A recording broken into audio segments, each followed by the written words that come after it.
그 댓글에 보니까 한국어가 음악처럼 들린다는데 맞나요? 라고 이렇게 질문을 주신 분도 계세요. 굉장히 재밌는 말씀인데 이게 맞아요. 노래하는 것처럼. 그러니까 물론 그러니까 이제 제가 우리는 한국 사람이니까 우리가 어떻게 말하는지를 잘 모르잖아요. 네. 근데 외국에서 한국말을 성대모사 하시는 그런 유튜버들이나 이런 말 들으면 한국은 이 굉장히 리듬이 이 높낮이가 그 재밌고 인토네이션이 우린 없다 생각하잖아요. 근데 외국 애들은 뭐 이렇게 말한다는 것처럼 들린다고 해요. 중국만 하겠어요? 물론 성조가? 그거랑 다르죠. 근데 네. 중국어는 성조는 강한데 그게 노래처럼 들린다기보다는 그냥 이제 말로 들리는데 한국 사람들의 말은 굉장히 좀 싱잉 퀄리티가 있다. 노래하는 성질이 있다라고 하고 예, 그런 면이 특히 일본어랑 비교를 많이 하더라고요. 일본어는 굉장히 따따따따따따 이런 느낌인데 한국어는 굉장히 이렇게 뭔가 곡선이 많은 진짜 노래하듯이 지저귀듯이. 근데 그게 저는 우리가 음악에서 좀 앞서 나가는 이유인지도 몰라요. 신기하다. 이게- 그거는 우리는 모르죠. 이거는 이제 언어학자들이 어느 정도 이제 연구를 한 건데 한국어가 예전에는 그 힙합, 랩하기 안 좋은 언어라고 했었거든요. 저 어렸을 때만 해도. 근데 그거는 이미 깨졌어요. 오히려 한국어는 일본어나 다른 언어에 비해서 랩을 했을 때 굉장히 멋있는, 예, 멋있고 느낌 있는 언어 중 하나라고 뭐 그런 분석도 나오고 있으니까요. 네.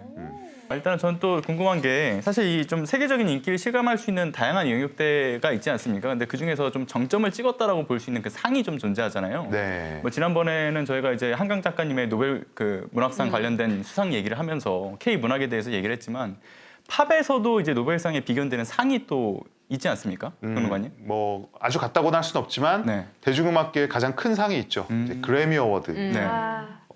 이제 저도 이제 중계를 하게 되면서 아무래도 이제 한국 사람이니까 한국 아티스트의 수상 어떤 소식을 기대하면서 보기는 하는데 이제 매번 좌절이 되니까 네.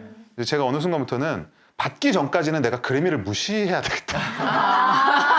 그래미는 아웃 오브 안중 이렇게 하고 있다가 받으면 최고의 음악상 이렇게 하면 어떨까라는 생각도 가졌었어요. 근데 그 정도로 좀 서운했었는데 근데 일단 중요한 거는 그 예전에 정말 누군가 같은 그런 말을 남겨놓는다는 건 너무 중요해요. 우리 봉준호 감독님이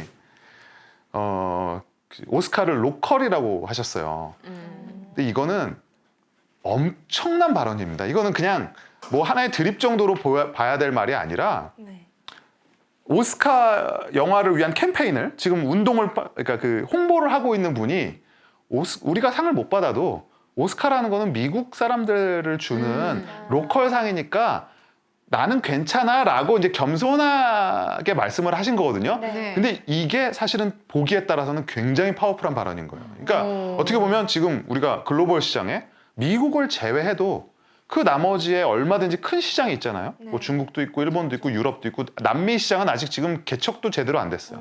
근데 이런 시장이 있는데 미국이 인정을 안 해? 그러면 미국의 손해지. 미국의 어떤 편협함을 드러내는 거지라고 말할 수 있는 근거가 생긴 거예요.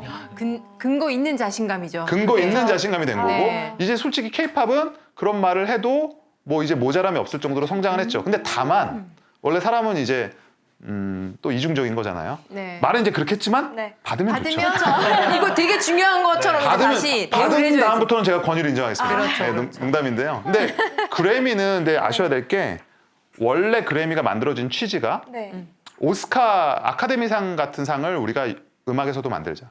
근데 이 아카데미상 같은 상이라는 게 뭐냐면 원래 우리도 연말 보면 방송사마다 상이 있고 그렇잖아요. 네. 그게 뭐냐면 우리 산업에 이바지한 사람을 우리끼리 준다는 의미가 있어요. 로컬 맞네요. 그렇게 맞아요. 따지면 그러니까 내부자들에게 주는 상입니다. 그래서 여러분들 그래미 어워드의 심사위원이 저 같은 평론가들이 들어갈 거라고 생각하지만 평론가는 애초에 자격이 없어요.